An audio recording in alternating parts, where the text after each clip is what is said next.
this video, you are going to learn how to build a really simple dynamic slider from scratch with vanilla JavaScript. But why should you learn how to create a slider with vanilla JavaScript? It's pretty simple. It will help you understand how the DOM works. It will help you understand how the CSS and the JavaScript can work together with the DOM, of course. And you will also be able to put a slider with vanilla JavaScript. So no libraries, no frameworks, with only HTML, CSS and JavaScript. But more specifically, what are you going to learn in this video? You are going to understand the HTML structure, you are going to understand how to place the classes and IDs all over the program, how to structure the CSS, the selectors and what we are going to do. We are also going to understand how we can access the images and all that stuff with the DOM. We are going to make the slide with intervals as an example. We are also going to make the right and left, the next and previous image, work in your slider. And finally, add an animation between the images, so when it slides, it gives a smooth animation, so it gives that vibe of a slider. And before getting started, don't really get mad if you don't get things together. You can always rewind the video or leave a comment expressing your difficulties. I'm here to help you guys, and always remember, take it slow, take it easy, we'll get there. Let's start by understanding the structure of the folders. We have here the folder slider presentation, it doesn't matter. Then you have a folder with images. You can have your images without a folder, but in a folder it's more organized. Then you are going to have an HTML, a CSS and a JavaScript document. You can either put them in folders or just leave them right there like I've done. And the first thing with HTML, it's creating your HTML, pretty simple. Then the other thing you need to do, it's creating a container. This container is not really necessary to your project work. This container is like a website container. It's really optional. And I'm going to apply the ID of main. Then we are also going to create here a div, but this one is going to be the container for the slider, so it's mandatory to use div.container. You can put slider container, it's even better. Then we need 3 images, so let's put here an image. The alt should be what the image has, and the source, it's the path for the image. Images, then you put here a dog, and then you put here is a dog. You don't need to put the alternative text, it's not needed, but it's good to have. And I'm going to put here the rest, and finally the monkey as well. Now, don't forget that the images also need to have a class, so you can access them later. So class, and you can put the class of slider image. As an example, you can put the names that you want. And right after the images, we also need the buttons to go to the left and to the right. So let's put here the button. For those who are chic, you can put here the type button. Then you can also put a class, or it's better that you use it, otherwise it will not really work too well. The class can be just slider button. Then you can either apply another class, something like prev, or create an ID, that's what I'm going to do, an ID. And then we are also going to make it to the next. And inside the tag of the button you need to put what's be the content. You can either put these symbols here from the tags that you also use. Let me show you the web page, below the page. As you can see here, it looks like this. However, this is pretty lame, if you ask me. It's pretty simple. And if you want it to look a little bit better, you can come here and write awesome fonts CDN. In here, you can go to the first link or the second, it's up to you, and copy the first link. Then putting it below the mirror or around in the head, just make sure that it's in the head of your document. And in here, now you already have access to the font awesome stuff. And what do you do at the font awesome stuff? I'll show you. You are going to come here and search for the icons. And this way you are going to be able to actually have nice icons in your project. You can use any type of arrow, but I'm going to use one called caret, the right and the left one. There are multiple options to choose from here, but the free ones are the most simple ones, those solids. So let's click and copy. Then you come here, this is going to be for the next one, and then you can copy the same thing and change the right to the left. You always need to use it just like they have put here in the website. This way you can always check that it looks completely different. In my opinion, better. And for now, the HTML is pretty much done. With the classes, the container for the images and for the buttons. And next thing we are going to do is the CSS. And to link your CSS, just put here a link, CSS. Ours is style.css. If you have it inside a folder, you need to put the folder name and then a slash. I don't have one. And then you can go to the CSS. The first thing we are going to apply is the reset of everything in there, okay? We are going to reset everything so we get the spacings all clean. So the margin to 0, the padding to 0, and the box sizing, border box. The next thing is going to be changing a little bit this main here, this content, this website container. And since it's an ID, put hashtag and then the main. What you're going to put here is margin auto and max with 1400 pixels. This way we are going to create here a container that's going to stay in the center and it's only going to occupy 1400 pixels. 1400. Then the next thing is the slider container. And the only thing that we are going to do here in the slider container, it's a class, so the dot, it's display flex. So all the images are going to get together, right left instead of up and down. Right, the next thing is going to be the slider image, so dot slider image, and you're going to apply the width for 100%, so it's more responsive. We're also going to apply the object fit cover, so the image doesn't break the aspect ratio and only zooms out or zooms in. And we are also going to put object position and center, so we focus on the center of the image. In this case it's not going to happen. However, I'm going to try to give you an example. No, it's not going to really change, because if you want this to change, you need to put the slider container with a specified height. As an example, 700 pixels. And this way you can see that the images are different. And now the object fit are making sure that the center doesn't change, but the borders of the image are simply deleted. Not deleted, but just simply hidden. Let's come again to the PC view and remove this height. It's not really needed, but if you want, you can change the height of the whole container in the slider container. Right before the button, which is right next after the images, is making all the images with a display of none. But guys, this way it hides. It doesn't simply hide, it also removes the necessity of space, making the arrows, the buttons here, right in the beginning of the web page. So the images are not here anymore. And then you can come here to the first image and put the style, the inline style of course, of display block. You can put another, but the display block is the default one. In this case, the first one, you can see the first one, but not the rest, alright? You could also make a selector, but this way I believe it's better. Inline style it's faster and makes more sense, since you are going to use it to change stuff with JavaScript. Then finally the button, let's just copy the class, dot, and put here the class, curly braces, and let's use the selector. First thing that you're going to do is increasing its space, its size, font size, 3 rem, and it's looking better. We're also going to add some padding, because this way the arrow is not going to touch the borders, it's going to have some more space between. Now, since we are using here a flex container, we need to change this aligning, because the default aligning for flex items is the stretch, but we want it to be align self center, and this way it's not going to go around there. Now let's also remove those borders around there, the border and the background. A really nice thing to do is when hovering, we change the cursor to pointer. So we come here and we also put the cursor to pointer, which is going to give that little hand. It lets you know that you can click in here. The buttons are already looking pretty nice.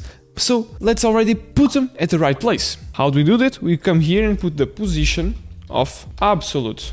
In this case, it's going to get in the left position. The previous one is correct, however the next one it's not. So let's create here a selector for the next one, for the next button, and put the right to 0. And now the button is a little bit off of the image. If you want, you can come here and remove the max width, so the image actually gets to the full screen, and this way the arrow ends up being in the right place. Or you can simply set this container here, the website container, the main, to position relative. And by doing this, you are saying that this absolute item, with the position absolute, is going to follow the main container, because the main container is relative. Absolute would also work and put the arrow here, but the absolute would break our margin and our centering. So stay with the relative for the container and absolute for the buttons. Right after it, let's also change the color for white of the buttons, of course.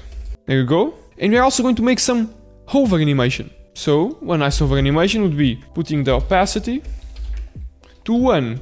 But 1 is the maximum. So we are going to reduce the opacity of the buttons when they are waiting. This way it's a little bit more, transparent. When you hover, oh, of course guys, you need to put here the hover, set a class so it works. And now it's a little bit more transparent. You hover and it looks really like you are hovering it. We needed to create a hover because we changed the background to transparent, so the button lost its hover ability. Another thing that you can also do to make it smoother, just add here transition, which is going to take 200 milliseconds as an example. You can also specify the opacity, so the opacity is the only thing transitioning, but it doesn't really matter. The all is the default, it works fine. If you come here, now it's a little bit smoother, you see, smoother, going in and going out. From what I can see, the CSS is pretty much done, so let's already try to access it with the DOM. We need to come to the index and put here the script and specify the source of the file, script.js. There we go. If your file is in a folder, you need to put here a folder name just as in the link or in the image.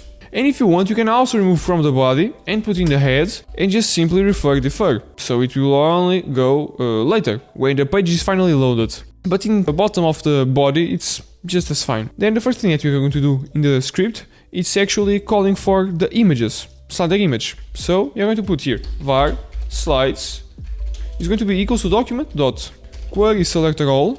You could also get elements by class name, it would also work. Then put a dot here like this, and we are going to also specify the index, which is going to be equals to 0. This index is going to manipulate to understand which slide we are going to show. Now this is going to be an array, and after this we are going to come here and create a function which is going to be called hide all. We are going to hide all slides. And we are also going to use for each as an example, slides.forEach. Then we are going to put here the function. So we are going to put here the parameter. The parameter could be something like slide, an individual slide. It's only one, so you can simply put the arrow function. Then there you go with the curly braces. And what we want to do is the style, right? The style from the slide is going to be of the display equals to none. So we are going to hide everything. The display of all the slides are going to get none. Then we are also going to create another variables, are going to be related to the interval. In this place we are going to create a name, change slide as an example, which is going to be responsible for the interval manipulation, and the var or const, in this case it can be const, interval duration, something like this. Because you are going to use the interval duration sometimes, at least 3 times. So it's nice to have a variable when you want to change the value easily. And then you put here, it's in milliseconds, that's why I put 2000. So 2000 divided by 1000, it's going to end up being 2 seconds, alright? Then you're going to create the actual function that's going to next slide. In this function, we are going to firstly call the hide all. I don't want to see anything. And then I'm going to show the slide of the index that's going to be shown. In the first, it's going to be the first one. Dot style dot display is going to be equals to block, because it's the one that you see. None hides, block shows.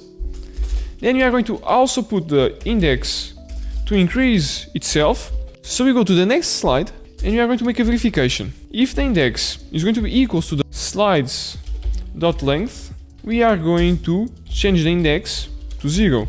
Why, guys? Because when you are clicking to change the slides or just changing automatically with an interval, when you reach the last image, you want to go to the first one again. Because otherwise it will bug, it will give you the error of array out of bounds. And you don't want that, right? I know that you don't, because I don't want either.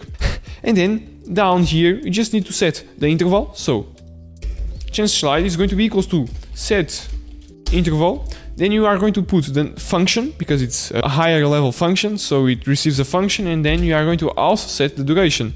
In this way the slides should already be working. Let's reload the page. You can see that now it's 2 seconds. The first one always takes a little bit more time, but as you can see, the slide is going to the last image and then goes to the first one again. With the slides moving to the right automatically by the time, you might also want to use it on the buttons here. When you click and it changes, right? So let's have a look on how you can do it. First thing that you can do is coming here, copying this next slide and create the prev slide. So we have the next and the previous one. Instead of increasing, we are going to remove. And when the slide, the index is -1, you want to make it slides.length -1. So we get to the last item. When we are in the first one and you want to go back, you go to the last item. Makes sense, right? I know. And this way, we can already call here the function on click. We are going to put here the on click event listener, the previous one. So we are going to come here, prev slide. We are going to increase the duration for, as an example, 5000 seconds. So it takes a little bit more time. Reload the page. And then if you come here, it's already going to the previous slider. However, as you could see, I just changed, right? I'm changing, but it changes automatically. Why? Because of the duration. What we need to do in both functions is coming here and say that you are going to clear the interval of the change slide and you are going to set another just like it was previously. So the automatic changing only starts when the page, of course, starts. When the page is loaded, it will start going automatically, but every time you click on a right or in the left button, what's going to happen is that the timer is going to be resetted, so it will take again those 5000 milliseconds, the interval duration, to go to the next slider automatically. The next thing that you should also do is adding event listener for the next slide. But since we already used the on click here, we are going to do it differently with the next slide. Let's check it out. We're going to put that var next button is going to be equals to the document.query selector, hashtag because it's an ID, and the next one. Now we get the next button from here, right? The next button. This is JavaScript. There we go. Then the only thing that you need to do is next button dot add event listener and just put on click what you want to do. Pretty simple. You want to call this function, so just put here the function, and there we go. The next image should already be working. Let's check it out. As you could see, it's already working perfectly fine. Now you already have the slider changing automatically by time and also by the buttons. But there's also another thing you can do, which is smoothing it up, making some animations. And to add an animation, we are going to use another class called smooth as an example, or just animate. Doesn't matter. Just put a space after the slider image in every single image. When with this class applied into every image, we can just come here, just put a dot and press a selector for this class. And what you are going to do here is simply animate, so animation. And the only thing that you are going to put here is the duration, 1 second, it's pretty fair. And the name of the keyframes could be transition. I don't know if it is reserved. I'm going to put smooth transition. And now we are going to create the keyframes, so keyframes. I've already made a video about animation in the keyframes, so make sure to have a look in the description and around there in the cards. Then the only thing that you need to do here is specifying the from and the to. Or you could use percentages, but this way it's just fine. Then you are going to say that the opacity is going to get from 0.6 or 7, it doesn't really matter, and the opacity is finally going to get to the 1. In this way you can already say that you have the sliding with a fading. Now nobody can say that your slider is going to like pa pa, you have this smooth animation. However, you can even get smoother. If you want, you can simply come here in the from in the to and just apply transform, translate x, and apply something like 3%. And then put the same thing, however, with no values. So it starts outside of the original position and gets to the center. So every time you change the image, or even when the page is loaded, it is going to come from one position, from the right or from the left. However, if you want to make this dynamic, so when you come to the right, it's okay going there. But if you come to the left, you don't want the same animation, right? If you don't want the same animation, make sure to do it with JavaScript. We are going to do it with a variable that you are going to create here in JavaScript after. We are going to put here as an example transition value. Could be something like this. And then you are going to come here to the JavaScript and put var root is going to be equals to document element. And with the root created from the document element, you can say that the root.style.set property is going to be equals to. It's not equals, or is it? No, it's a parenthesis because it's a function, it's a method. First you put the variable, and then you need to put separated by comma, and in another double quotes or quotes, put the value of the thing happening, 3% in this case. And then you put the exact same thing in the previous slide. Obviously, always before you show it. In here it can be the opposite. Oh, what am I doing here? The percentage is after it. Then we load the page. And now, when you load the page, the only thing that happens is the fade. So it is not going to slide strangely when you open the slider. And then it's going to have different directions for the transform. And with this, you can already say that you are an expert at doing responsive and dynamic sliders in JavaScript. Vanilla JavaScript. Let's have a look at its responsiveness. You can come here, go to iPhone, and as you can see, it's looking pretty nice. Of course, if you want it to look a little bit bigger, it's just as I said, you come here to the style and find the slider container and increase the height, or just change the height, or max height, or min height, or just use a media query. And for this video, it's everything.